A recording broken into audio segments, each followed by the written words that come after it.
Hello student, link share कर दीजिएगा अपने दोस्तों को ताकि सभी जो है लाइव क्लासेस में जुड़ जाएं टाइम से। तो बात करते थे अपने बीएससी थर्ड ईयर के पेपर फर्स्ट की बात चल रही थी अपनी। सब्जेक्ट था न्यूरो एंडोक्राइनोलॉजी। न्यूरो एंडोक्राइनोलॉजी जो इसका पहला पार्ट रहता है न्यूरो एंडोक्राइनोलॉजी, उस पार्ट के विषय में अपने चर्चा कर रहे थे। मैंने आपको शब्दों के अर्थ काफी दफा जो है क्लास में क्लियर करवा दिए थे। न्यूरो का मतलब होता है तंत्रिका स्त्रावी और एंडोक्राइन मतलब अधस्त्रावी। अधस्त्रावी ग्रंथियों से रिलेटेड जो कंट्रोल ह्यूमन शरीर पे रहता है, प्राणियों के शरीर पर जो नियंत्रण रहता है, इनसे संबंधित वो अध्ययन अपने इस चैप्टर के अंतर्गत, इस बुक के अंतर्गत करेंगे। आपकी पहली बुक जो थी न्यूरो एंडोक्राइनोलॉजी, प्लस में इसके मैंने बताया था कौन सी थी, इथोलॉजी। तो सबसे पहले मैं आपको एक बात बता दूं, 1885 में, सन 1885 में क्लोड बर्नौड नामक वैज्ञानिक, सन 1855 में क्लोड बर्नौड नामक वैज्ञानिक ने सबसे पहले एंडोक्राइन टर्म का इस्तेमाल किया। सबसे पहले जो एंडोक्राइन टर्म है, अंतःस्राव, इस शब्द का सर्वप्रथम प्रयोग जो है वो जिस वैज्ञानिक ने किया उसको कहा जाता है क्लोड बर्नौड। और अंतःस्राविकी का जो फादर है, father of endocrinology, father of endocrinology, father of endocrinology कौन है? एडिशन, जिसने थॉमस एडिशन, जिसने एडिशन रोग की खोज की थी, जो एड्रिनल ग्रंथि के प्रभाव से होता है। उस वैज्ञानिक के नाम के आधार पर जो फादर ऑफ एंडोक्राइनोलॉजी जिस वैज्ञानिक को कहा जाता है वो कौन सा वैज्ञानिक है? Thomas Edison.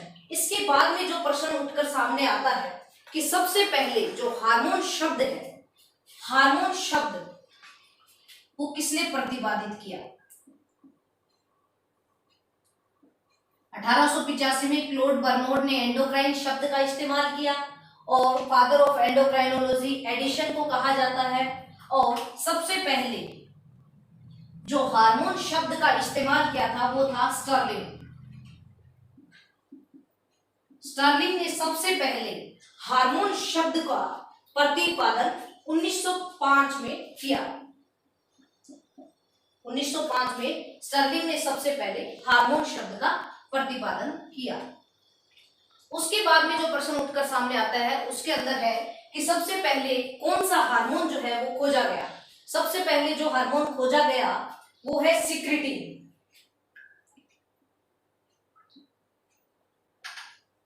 सबसे पहले खोजा गया जो हार्मोन है उसका नाम है सिक्रिटिन।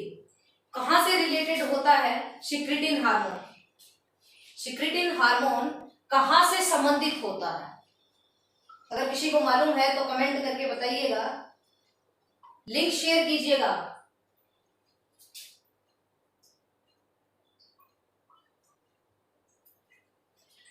सिक्रेटिन हार्मोन जो है वो सबसे पहले संश्लेषित किया गया, सबसे पहले खोजा गया जो हार्मोन है वो है सिक्रेटिन। और जिसकी खोज किसने की? बेसिस तथा स्टर्लिंग ने। जिसकी खोज किसने की? बेलिस तथा स्टर्लिंग ने जिसकी खोज की, जिसकी खोज सर्वप्रथम बेलिस तथा स्टर्लिंग नामक वैज्ञानिक ने की, उस हार्मोन का नाम है सिक्रिटिन। ये कहां से रिलेटेड है? सिक्रिटिन हार्मोन जो है वो रिलेटेड है, वो है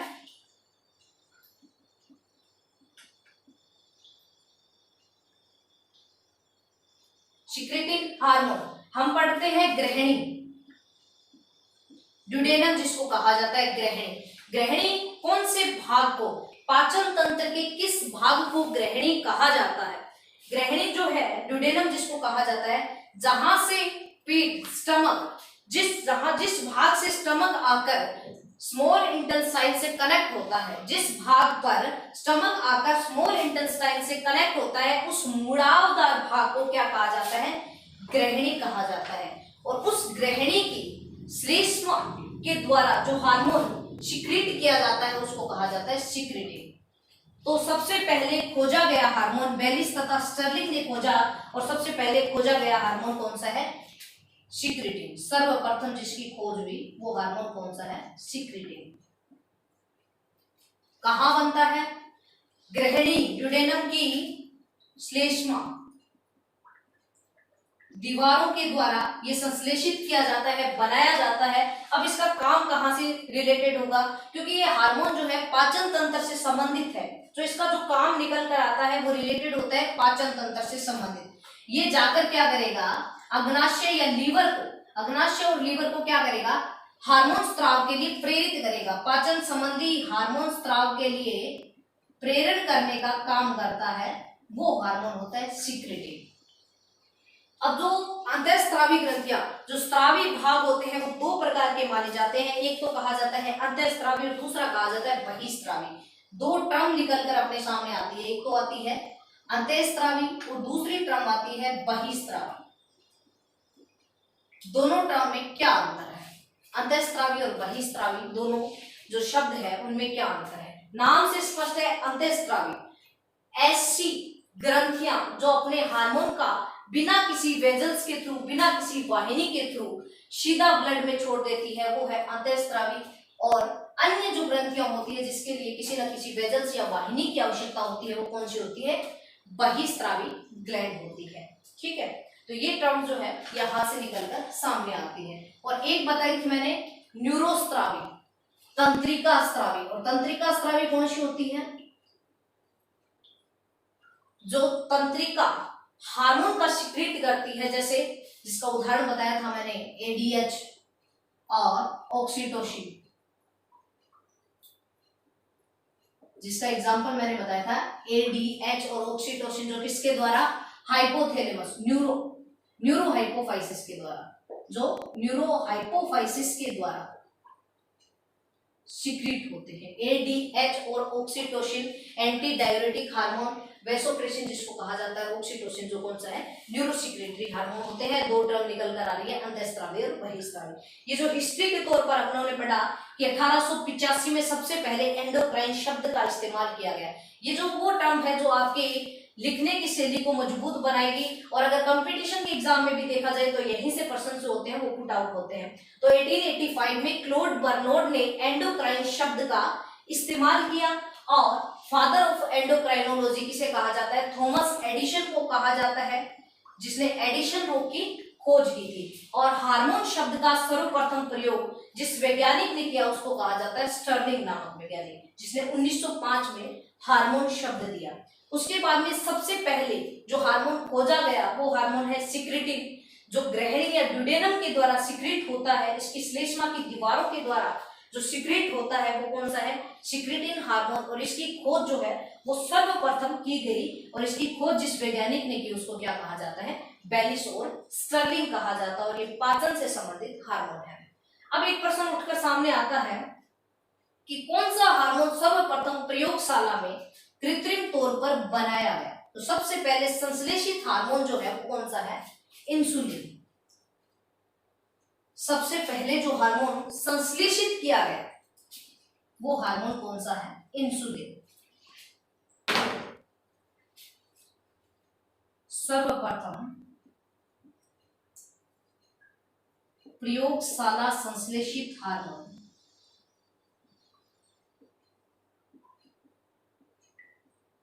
जो हार्मोन होता है वो है इंसुलिन।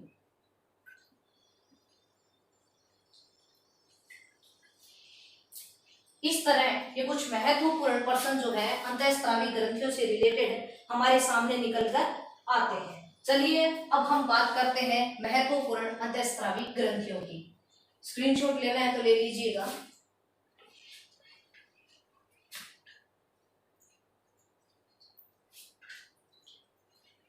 नेक्स्ट अपने बात करते हैं कौन कौन सी अंतःस्रावी ग्रंथियां जो है मानव शरीर में प्रेजेंट रहती है। चलिए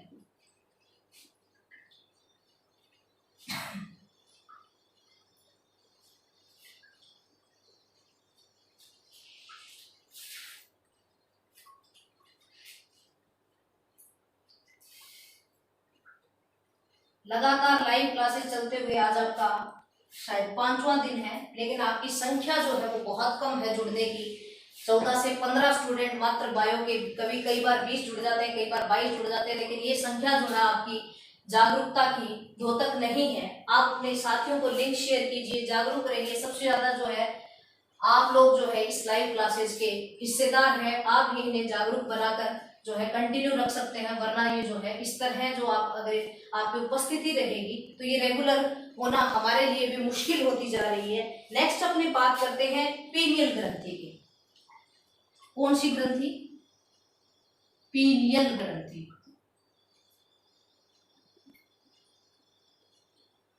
पीनियल ग्रंथि जो होती है, इसके द्वारा जो हार्मोन सिक्रेट किया जाता है वो है melatonin hormone. Melatonin hormone pineal ग्रंथि के द्वारा सिक्रेट किए जाने वाले हार्मोन को कहा जाता है मेलाटोनिन हार्मोन। ये जो हार्मोन होता है इसका काम क्या होता है? ये हार्मोन रेगुलेट करता है किसको? ये हार्मोन रेगुलेट करता है हमारे सोने और उठने की क्रिया को, सोने और जागने की क्रिया को रेगुलेट करता है।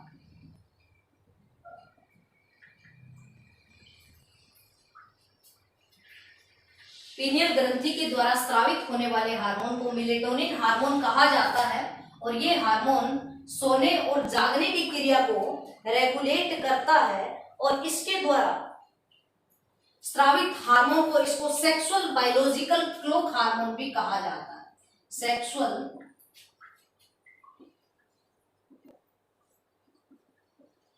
सेक्सुअल बायोलॉजिकल क्लॉक हार्मोन भी कहा जाता है। कहते हैं कि ये हार्मोन जो होता है लैंगिक रूप से जागरूक बनाने की क्रिया को भी प्रेरित करता है। पीनियल ग्रंथि के द्वारा स्रावित होने वाला हार्मोन मेलाटोनिन हार्मोन। ये हार्मोन जो होता है ये व्यक्तियों में किस दौरान स्रावित होता है, किस दौरान यह जो है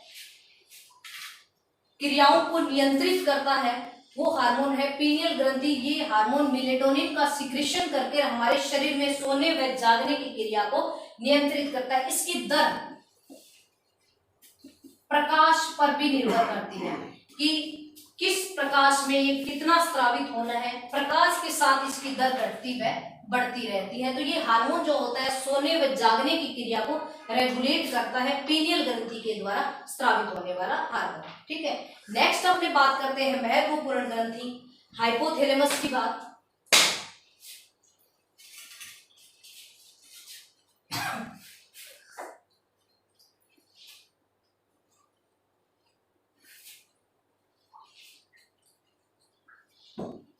हाइपोथैलेमस के बारे में मैंने बताया था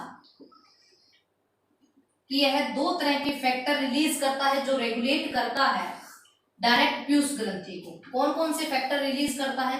नंबर 1 रिलीजिंग फैक्टर, और नंबर 2 इनहिबिटरी फैक्टर।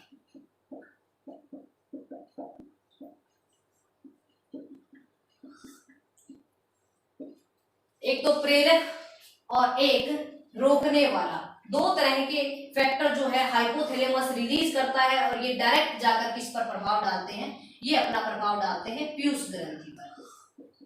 और पीयूष ग्रंथि जो होती है वो मास्टर ग्लैंड कहलाती है। पीयूष ग्रंथि को क्या कहा जाता है? मास्टर ग्लैंड कहा जाता है। और हाइपोथैलेमस को फिर क्या कहेंगे? हाइपोथैलेमस को कहेंगे मास्टर ऑफ मास्टर ग्लैंड, क्योंकि ये इस पे भी नियंत्रण रखती है, या ग्रंथियों का सर्वोच्च कमांडर भी इसको कहा जाता है। ग्रंथियों का सर्वोच्च कमांडर किस ग्रंथि को कहा जाता है? कंपटीशन के लिए भी महत्वपूर्ण प्रश्न है कि ग्रंथियों का सर्वोच्च कमांडर किस ग्रंथि को कहा जाता है, तो वो कौन सी ग्रंथि है? हाइपोथैलेमस। और सेक्सुअल बायोलॉजिकल क्लॉक किस हार्मोन को कहा जाता है? मेलाटोनिन, जो किसके द्वारा सिक्रेट होता है? पीनियल ग्रंथि के द्वारा सिक्रेट होता है, जो सोने व जागने की क्रिया को रेगुलेट करता है। तो हाइपोथैलेमस ग्रंथियों का सर्वोच्च कमांडर, जिसने 2 तरह के फैक्टर रिलीज किए, रिलीजिंग फैक्टर और दूसरा कौन सा है? Inhibitory factor. ये दोनों फैक्टर रेगुलेट करते हैं पीयूष ग्रंथि के हार्मोन सिक्रेशन को। फिर मैंने बताया कि पीयूष ग्रंथि जो है वो 2 भाग रखती है अपने। कौन कौन से? एडिनो हाइपोफाइसिस और दूसरा कौन सा है? Neuro hypophysis. नंबर 1 भाग जो है वो है एडिनोहाइपोफाइसिस और दूसरा है न्यूरोहाइपोफाइसिस।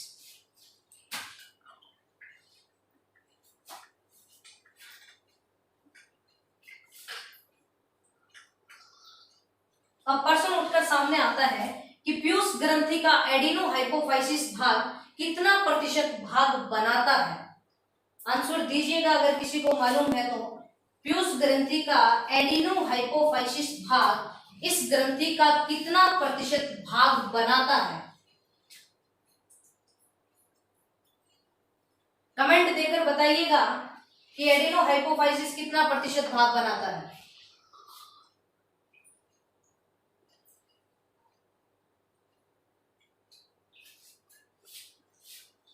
देखिए, कोई भी इंसान आपसे जुड़ता है वो 3 कारणों से जुड़ता है।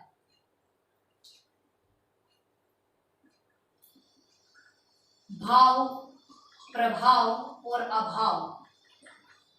3 रीजन से कोई प्राणी आपसे जुड़ता है। नंबर 1 भाव, और नंबर 2 प्रभाव, और तीसरा है अभाव। अगर मान लीजिए आपके अंदर कोई भाव है, सीखने की चेष्टा है, तो आप जुड़ेंगे। सीखने की चेष्टा वाला प्राणी आपसे जुड़ेगा अगर आपके अंदर भाव है। अगर सामने वाले के अंदर कोई प्रभाव है तो आप उनसे जुड़ेंगे। और तीसरा, अगर आपको किसी चीज की अपने अंदर अभाव नजर आ रहा है, अगर किसी चीज की कमी नजर आती है, कल्पना, रचना, राजेश कुमार, सुनील धामू, 75%। बिल्कुल, एडिनोहाइपोफाइसिस जो भाग बनाता है वो कितना प्रतिशत भाग बनाता है? 75%। कुल पीयूष ग्रंथि का 75% भाग जो होता है वो किसके द्वारा बना होता है? एडिनोहाइपोफाइसिस के द्वारा बना होता है। तो शेष 25% भाग किसके द्वारा बना होगा? वो बना होगा न्यूरोहाइपोफाइसिस के द्वारा। ठीक है, तो नेक्स्ट हम बात करते हैं कि एडिनोहाइपोफाइसिस जो है, एडिनोहाइपोफाइसिस कौन कौन से हार्मोन का सिक्रीशन करता है? नंबर 1 GH, जिसको कहा जाता है growth hormone. Number 2 TSH, number 1 growth hormone, number 2 TSH hormone, और नंबर 3 ACTH एडिनोकोर्टिकोट्रोपिक हार्मोन, और number 4 prolactin hormone, number 4 prolactin hormone, और नंबर 5 गोनेडोट्रोपिन या फिर FSH और LH हार्मोन। इस तरह करके कुल 6 प्रकार के हार्मोन जो सिक्रीट किए जाते हैं वो किसके द्वारा सिक्रीट किए जाते हैं? वो किए जाते हैं पीयूष ग्रंथि की एडिनोहाइपोफाइसिस के द्वारा। और कुल 2 प्रकार के हार्मोन जो सिक्रीट किए जाते हैं वो पीयूष ग्रंथि के न्यूरोहाइपोफाइसिस भाग के द्वारा किए जाते हैं, जिनका नाम कहा जाता है, और नंबर 2 है ऑक्सीटोसिन। ये दोनों न्यूरोसिक्रेटरी हार्मोन है जो पीयूष ग्रंथि की तंत्रिका स्रावी कोशिकाओं के द्वारा सिक्रेट किया जाता है, जो न्यूरोहाइपोफाइसिस भाग कहलाता है, उसके द्वारा 2 प्रकार के हार्मोन स्रावित किए जाते हैं। दोनों की कार्य ज्ञात है। ADH मूत्र में जल की मात्रा को रेगुलेट करता है, और ऑक्सीटोसिन प्रसव के दौरान डिलीवरी पेन को क्रिएट करता है। GH वृद्धि हार्मोन कहलाता है, ये प्राणी के वृद्धि व विकास, ऊतकों की वृद्धि व विकास को प्रेरित करता है। TSH थायराइड स्टिमुलेटिंग हार्मोन, ये डायरेक्ट जाकर थायराइड ग्रंथि को प्रेरित करेगा कि हार्मोन का सिक्रीशन करना है या रोकना है। थायराइड ग्रंथि के सिक्रीशन को प्रेरित करेगा। ACTH एड्रिनोकोर्टिकोट्रोपिक हार्मोन, ये एड्रिनल के कोर्टेक्स भाग को, एड्रिनल के कौन से भाग को? कोर्टेक्स भाग को प्रेरित करेगा। और एड्रिनल ग्रंथि के 2 भाग होते हैं, एक भाग होता है कोर्टेक्स भाग, तो दूसरा भाग होता है मेडुला भाग। कोर्टेक्स भाग के द्वारा जो हार्मोन स्रावित किए जाते हैं वो होते हैं 2 तरह के हार्मोन, ग्लूकोकोर्टिकोइड और मिनरेलोकोर्टिकोइड। कौन कौन से? ग्लूकोकोर्टिकोइड और मिनरेलोकोर्टिकोइड।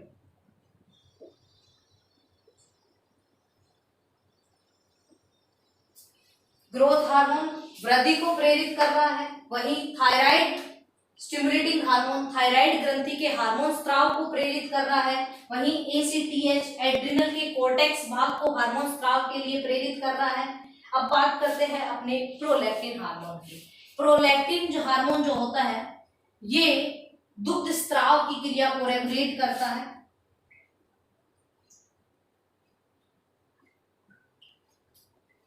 भ्रूण के जन्म के बाद माता में जो दुग्ध स्राव की प्रक्रिया होती है वो किसके द्वारा रेगुलेट की जाती है? प्रोलैक्टिन के द्वारा। मैंने बताया था हाइपोथैलेमस उसके लिए निर्देश देगा और पीयूष ग्रंथि उसके अंदर प्रोलैक्टिन हार्मोन का सीक्रेट करवाएगी और ये प्रोलैक्टिन हार्मोन डायरेक्ट दुग्ध ग्रंथियों पर अपना प्रभाव डालेंगे, जिसके कारण उस आवेग से प्रेरित होकर, प्रोलैक्टिन के प्रभाव से प्रेरित होकर दुग्ध ग्रंथियां जो है दुग्ध का स्त्राव करेगी। नेक्स्ट बात करते हैं एफएसएच और LH. FSH follicle stimulating hormone जो पुट्टकों के निर्माण को, फॉलिकल पुट्टकों के निर्माण को प्रेरित करते हैं, जो स्पर्मेटोजेनेसिस और अंडजेनेसिस, जो अंड निर्माण और शुक्राणु निर्माण की क्रिया को प्रेरित करते हैं, वो कौन से हैं? एफएसएच हार्मोन है। और नेक्स्ट बात करें अपने एलएच की, और एलएच हार्मोन जो है वो ल्यूटिनाइजिंग हार्मोन कहलाता है, जो ल्यूटिनी भवन कार्पस ल्यूटियम यानी कि पीत पिंड के बनने को प्रेरित करता है। इस तरह की परिघटना जो है वो इन हार्मोन्स के द्वारा सीक्रेट किए जाते हैं। और बताया था पीयूष ग्रंथि जो है वो कहाँ स्थित होती है, पीयूष ग्रंथि किस भाग में। कल की क्लास में, परसों की क्लास में भी मैंने रिपीट किया था, बताया भी था, तो क्वेश्चन उठकर सामने आता है कि पीयूष ग्रंथि मानव शरीर के किस भाग में पाई जाती है? आंसर दीजिएगा अगर किसी को मालूम है तो।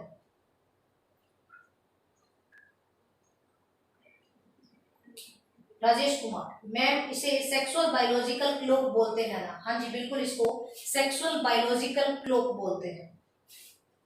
आंसर दीजिएगा। क्वेश्चन जो मैंने उठाया है वो क्वेश्चन क्या था?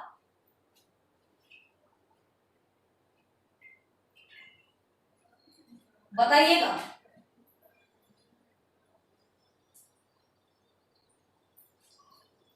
कि पीयूष ग्रंथि कहाँ स्थित होती है? पीयूष ग्रंथि जो स्थित होती है, अलर्ट रहिएगा, बार बार कह रही हूं मैं आपको। अब घर पे हो आप, 2 मिनट जुड़ते हो, 5 मिनट के लिए मैसेज आता है, डिस्कनेक्ट हो जाते हो, ऐसे करके नहीं पढ़ा जाएगा। परिस्थितियां बिल्कुल विपरीत है आपकी, परिस्थितियां बिल्कुल विपरीत है, लेकिन उसको आप बायोलॉजी के स्टूडेंट हो, आपने सबसे पहले एक चीज सीखी है, क्या चीज? अडेप्टेशन। अडेप्टेशन अनुकूलन, यानी कि जो प्राणी प्रकृति के अनुसार अपने आप को ढाल ले वो स्ट्रॉन्ग बनता जाएगा, मजबूत बनता जाएगा, परिस्थितियों से लड़ने में वो योग्य हो जाएगा, प्रकृति पर उसका ही आधिपत्य रहता है। यही व्यक्ति मजबूत रहता है जो प्रेजेंट परिस्थिति के अनुसार अपने आप को ढाल लेता है। प्रेजेंट परिस्थितियों के अनुसार अपने आप को जो ढाल लेता है वही प्राणी जो है वो क्या होता है? प्रकृति में शक्तिशाली होगा।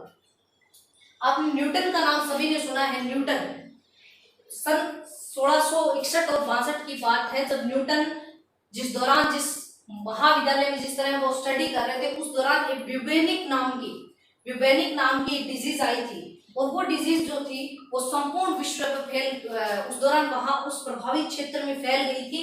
और उसी दौरान जो है उनके महाविद्यालय, इसी तरह से सभी शिक्षण संस्थाएं बंद हो गई थी और प्राणी जो थे वो अलग अलग आइसोलेट कर दिए गए थे, जिस तरह आज अपने आइसोलेट करके अलग अलग बैठे हैं। तो शिक्षा उसी दौरान भी बंद हुई थी, और उस दौरान जो न्यूटन थे, जो उस परिस्थितियों से बोर हो चुके थे, और उस दौरान उन्होंने एक छोटे से सेब को पेड़ से गिरते हुए देखा, तो उन्होंने उस बोरिंग परिस्थितियों में जो लॉ दिया था वो था यूनिवर्सल लॉ ऑफ ग्रेविटेशन। यानी कि उस दौरान अगर खोज हो सकती है तो अभी क्यों नहीं हो सकती? परिस्थितियों को अपने अंदर सेट करना, अनुकूलन करना, अपने अंदर अडेप्ट करना, ये चीजें अपने हाथ की बात है। अपने आप को अडेप्ट आप लोग कर सकते हो।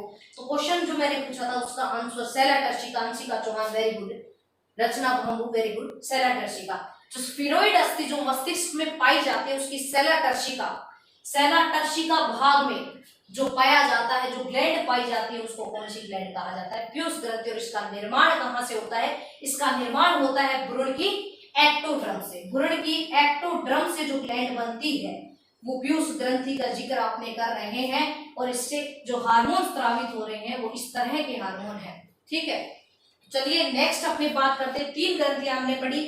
पीनियल ग्रंथि पढ़ी थी जिसके द्वारा मेलेटोनिन हार्मोन का सीक्रेट किया जा रहा था, जिसके द्वारा सोने और जागने की क्रिया जो है वो रेगुलेट की जा रही थी, और जिसके द्वारा हाइपोथैलेमस रिलीजिंग और इनहिबिटरी फैक्टर मास्टर ग्लैंड कहला रही थी। इसके बाद में जो ग्रंथि आई थी वो पीयूष ग्रंथि, जिसके द्वारा कई तरह के हार्मोन सीक्रेट किए जा रहे थे जो आपके सामने है। नेक्स्ट अपने बात करेंगे वो जो ग्रंथि आएगी निकल कर सामने, वो आएगी थायराइड ग्रंथि। कौन सी ग्रंथि? थायराइड ग्रंथि। बड़ी अजीब बात है, पहले भी मेरे को बोलना पड़ता है, लास्ट में भी मुझे ही बोलना पड़ता है, क्या करें, हालात ऐसे हो गए। चलिए नेक्स्ट बात करते हैं अपने कौन सी ग्रंथि की? थायराइड ग्रंथि।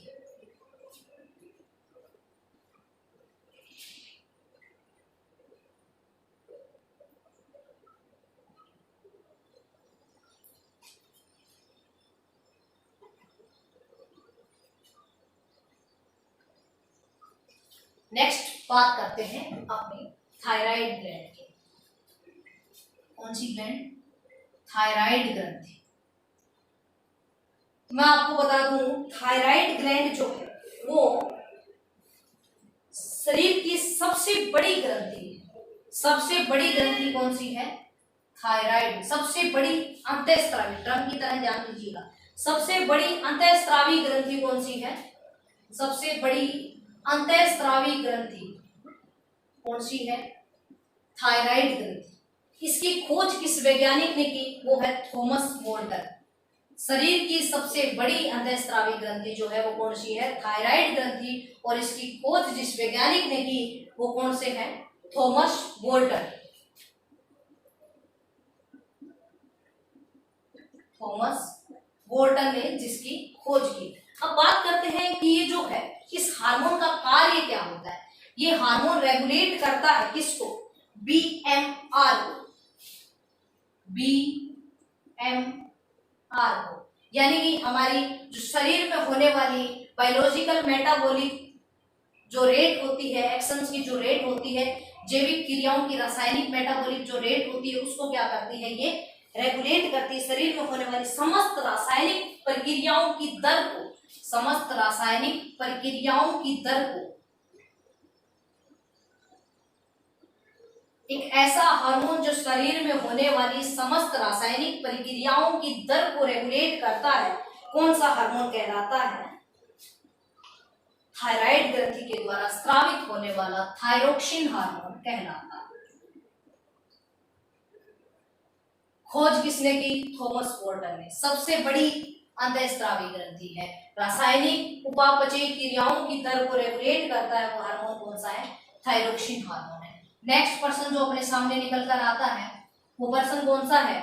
कि थायरोक्सिन हार्मोन का निर्माण किस कंटेंट के द्वारा होता है? हम अपने भोजन में कौन सा ऐसा अवयव लेते हैं जिसके द्वारा जो हार्मोन है वो थायरोक्सिन का निर्माण होता है, तो वो कौन सा है? आयोडीन। भोजन के अंदर लिए जाने वाला आयोडीन जिसके द्वारा किस हार्मोन का निर्माण होता है? थायरोक्सिन हार्मोन का। इसके द्वारा जो दूसरा हार्मोन स्रावित होता है वो कौन सा होता है? कैल्सिटोनिन। दूसरा हार्मोन जो सिक्रेट होता है किसके द्वारा? इसके द्वारा सिक्रेट होने वाला जो दूसरा हार्मोन होता है वो कौन सा है? कैल्सिटोनिन। थायरोक्सिन और दूसरा है कैल्सिटोनिन, जो इसको कैल्शियम और फास्फेट, जो कैल्शियम की मात्रा को रेगुलेट करता है, अस्थियों में कैल्शियम के जमाव को रेगुलेट करता है, वो हार्मोन कौन सा है? अस्थियों में कैल्शियम जमाव को जो रेगुलेट करता है वो हार्मोन कौन सा है? कैल्सिटोनिन हार्मोन कहलाता है। शरीर की सबसे बड़ी अंतःस्रावी ग्रंथि थायराइड ग्रंथि। खोज किसने की? थॉमस बोल्टन ने। खोजकर्ता थॉमस बोल्टन। शरीर की कौन सी क्रियाओं को? उपापचयी क्रियाओं के दर को रेगुलेट करते हैं। किसके रूप में लिया जाता है? आयोडीन के रूप में लिया जाता है। दूसरा हार्मोन के द्वारा जो सिक्रेट होता है उसको क्या कहा जाता है? कैल्सिटोनिन कहा जाता है। ये अस्थियों में कैल्शियम के जमाव को रेगुलेट करता है। नेक्स्ट क्वेश्चन जो निकल कर आता है इनसे होने वाले रोग, अनियंत्रित अवस्था अगर इसकी होती है तो इसके द्वारा कौन सा रोग होता है? अगर मान लीजिए मात्रा कम है, कम, या जिसको कहा जाता है अल्पस्राव, तो बताइएगा, पर्सन उठकर सामने आता है। मैंने क्लास में भी बताया था कि थायराइड ग्रंथि से स्रावित होने वाले थायरोक्सिन हार्मोन के अल्पस्राव से जो रोग होता है उसको क्या कहा जाता है? कमेंट करके बताइएगा। थायरोक्सिन हार्मोन के अल्पस्राव से जो रोग होता है वो कौन सा रोग होता है? कमेंट करके बताइएगा।